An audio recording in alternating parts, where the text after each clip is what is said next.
बिस्मिल्लाहिर्रहमानिर्रहीम। एक शरीफ घराने की लड़की ने यूनिवर्सिटी में दाखिला लिया। जब उसने अपनी क्लास अटेंड करना शुरू की तो उसकी क्लास में काफ़ी सारी एलीट क्लास की लड़कियां भी पढ़ती थीं। ये जो लड़की थी, इसके वालिदैन की तरफ से इससे पूरे पर्दे में और हिजाब करवा कर यूनिवर्सिटी भेजा जाता था। जब वो क्लास में जाती तो एलीट क्लास की मॉडर्न लड़कियां उसका मजाक उड़ाती, यहाँ तक कि उसे रोने पर मजबूर कर देती। आहिस्ता आहिस्ता वो उनके इस रवैये की वजह से वो घर से तो पर्दा करके जाती, लेकिन यूनिवर्सिटी में जाकर वो उतार देती, क्योंकि इतनी सारी लड़कियों के सामने उसे जो उनका रवैया था उसको फेस करना मुश्किल हो गया था। ऐसे ही आस्ता आस्ता वक़्त गुज़रता गया। एक दिन किसी अज़ीज़ रिश्तेदार ने अपनी उस रिश्तेदारनी जो करीबी लगती थी रिश्ते में, वो किसी काम से यूनिवर्सिटी गया तो उसको बग़ैर पर्दे के उसने वहाँ देख लिया। तो आकर उसने उसके वालिद को बताया कि आपकी बेटी, जिसको आप पर्दा करवा के घर से भेजते हैं, वो जाकर यूनिवर्सिटी में बहुत मॉडर्न किस्म की लड़कियों के साथ बग़ैर पर्दे के वहाँ कैंटीन पर बैठी चाय पी रही थी। बाप ने सुनकर उसे दुख पहुंचा। वो घर वापस आई, बाप ने कोई बात नहीं की। ऐसे ही कुछ दिन गुजर गए तो बाप ने फिर उसे कहा कि बेटी, जो मैं तुझे हुक्म देता हूँ कि पर्दा करके जाया कर, क्या मेरे इस हुक्म की तामील होती है? उसने कहा, हाँ जी, मैं आपके कहने के मुताबिक पर्दा कर रहा हूँ। इसी तरह उसने वालिद साहब ने 2-3 मरतबा उसे याद दहानी करवाई, लेकिन एक दफ़ा वो अपने वालिद साहब के सामने बोल पड़ी, गैर महज़्ज़ब हो गई। कहने लगी, आप मुझे क्यों बार बार पर्दा करने पर मजबूर करते हैं?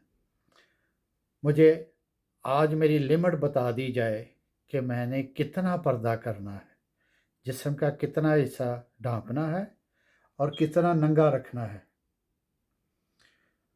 उसके वालिद साहब कहने लगे, एक माचिस की डिब्बिया उठा के लाओ किचन से। वो उठा के लाई। कहने लगे, इसमें से एक दिया सलाई जलाओ। उसने जलाई तो अब उसके वालिद साहब कहने लगे, अब इसके ऊपर हाथ रखो। उसने जब मेरा ख्याल कोई 5-4 सेकंड ही हाथ रखा होगा तो उससे बहुत ज़्यादा जलन महसूस हुई, तो उसने एकदम से हाथ हटा लिया। उसके वालिद साहब कहने लगे, क्यों हाथ हटाया है? कहते, ये तो बहुत सख्त है इसकी आग।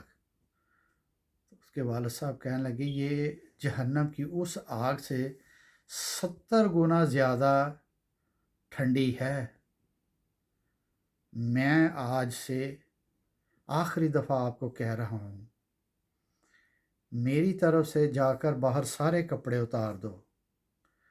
जितने आप हिस्से को नंगा करेंगी और उस हिस्से पर दोज़ख की आग को, अपने जिस्म को दोज़ख में डालकर, ये आपकी मर्ज़ी है, उस हिस्से को जितना आप चाहें जलाना वो आपकी मर्ज़ी है, आप जलाएं। अगर आप नहीं जलाना चाहती तो उस हिस्से को आप ढांप के रखें, अगर आपने दोज़ख की आग से बचना है। तो वो बात उसके समझ में आ गई और उसने बाकायदा पाबंदी के साथ पर्दा करना शुरू कर दिया। उसकी वही दोस्तें जो उसका मजाक उड़ाती थी, उन्होंने फिर कहा कि तुझे अब क्या दौरा पड़ गया है कि तुमने फिर पर्दा करना शुरू कर दिया। तो जो घर में उसके साथ वो माचिस वाला वाक़या ہوا تھا اس نے کہا کہ ایک ماچس لاؤ، میں آپ کو بتاتی ہوں کہ میں کیوں پردہ کرنا دوبارہ شروع کر دیا ہے۔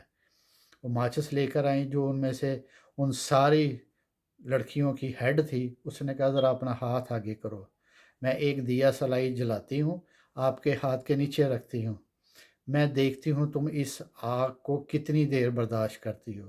اس نے تو کوئی 4-5 منٹ برداشت کیے تھے، اس سے 2-3 منٹ بھی نہیں نکلے تو کہنے لگی یہ تو بہت جلن ہو رہی ہے۔ تو وہ کہنے لگی میرے باپ نے یہی بات سمجھائی ہے کہ جتنا حصہ آپ بغیر پردے کے رکھو گے، اس وجود کو ننگا رکھو گے، اس کے اوپر اتنی ہی دوزخ کی آگ اثر کرے گی۔ تو جو دوزخ کی آگ ہے وہ اس آگ سے 70 گنا زیادہ ٹھنڈی ہے۔ دوزخ کی آگ اس آگ سے 70 گنا زیادہ سخت ہے، یہ آگ اس سے 70 گنا زیادہ ٹھنڈی ہے۔ تو یہ نہیں ہم سے برداشت ہو رہی تو وہ کیسے کریں گے؟ تو وہی سب لڑکیاں جو اسے پردہ نہ کرنے پر مجبور کرتی تھی، بعد میں وہی لڑکیاں پردہ کرنے پر خود ہی تیار ہو گئی اور پردہ کر کے یونیورسٹی میں آنا شروع ہو گئی۔ اللہ تعالیٰ اسی طرح میری بچیوں کو، سب کی بچیوں کو ہدایت عطا فرمائے اور سارے اس پردے کی حرمت کو، جو کہ ہمارا حکم نہیں ہے، یہ اللہ رب العزت کا حکم ہے، اس کی حرمت کو ہر ٹائم بجا آور اپنے اوپر لا کر اپنا بھی بھلا کریں اور ماں باپ کی عزت بھی بچائیں۔ آپ نے میری ویڈیو جو دیکھی ہے اور سنی ہے، یہ آپ کو اچھی لگی ہو تو آپ اسے لائک کیجئے، فالو کیجئے، شیئر کیجئے۔ آپ سب کا بہت بہت شکریہ۔ اللہ حافظ۔